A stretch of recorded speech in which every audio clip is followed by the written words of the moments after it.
Современные художники Коми просят выделить им арт-площадку. Сейчас во всей республике нет единого центра, который бы аккумулировал их творчество. Экспозиция актуальных мастеров, конечно, проходит, но всегда в разных залах и временно. Татьяна Выборова о том, как не упустить современное искусство.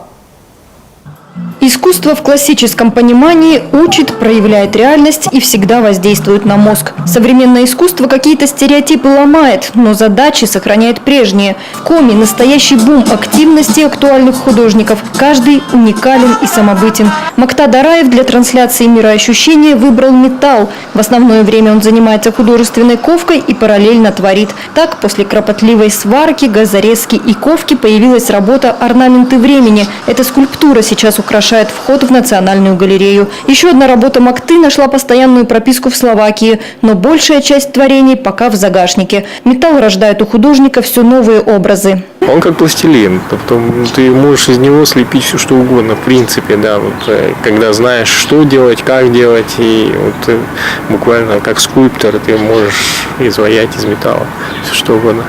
Человек с бескрайней творческой биографией Андрей Станиславский тоже может похвастать воплотившейся в реальность уникальной идеей. Звуковая инсталляция метро скрасит 9 секунд жизни любого гражданина. Стоит только пройти по бетонному коридору дома 89 на улице Ленина.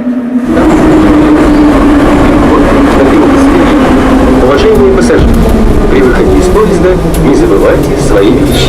Такие формы, они всегда очень, мне кажется, благотворно воздействуют на среду городскую, потому что людей приучают к чему-то необычному и, значит, приучают проще относиться к тем, кто им не знаком. Ну, то есть уровень ксенофобии постепенно понижается. Туристов в метро пока не возят, хотя проект вполне может стать достопримечательностью Сыктывкара. Так наша столица уж наверняка бы выделилась на фоне сотен провинциальных городов. И таких фишек у города должно быть много. Андрей Станиславский признался, новые идеи рождаются каждый день, все упирается в финансы. Да и выставлять свои работы актуальным художникам зачастую просто негде.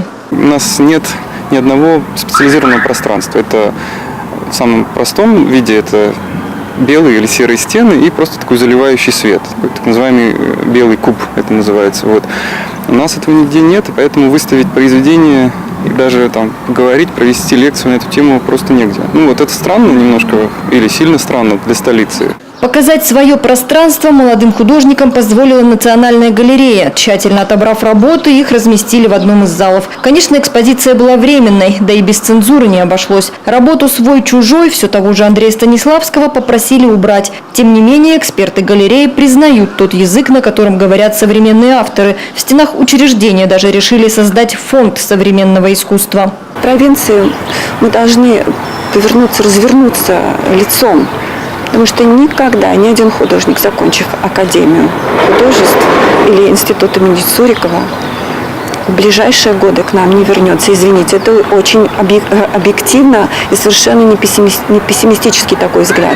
По мнению Ольги Орловой, современным авторам действительно нужна своя площадка, демократичная и некоммерческая. Как должно выглядеть такое пространство, знает организатор арт-галереи Open Your Mind. Карина Карандашева в последнее время жила в Лондоне, где подобных залов сотня. Теперь девушка создает нечто подобное для сыктывкарских талантов. Их работы в галерее размещают бесплатно, да и вход на выставки свободный. Такое меценатство поддерживают родители художницы. Я думала, надо будет искать там за границей, с Питера, с Москвы везти.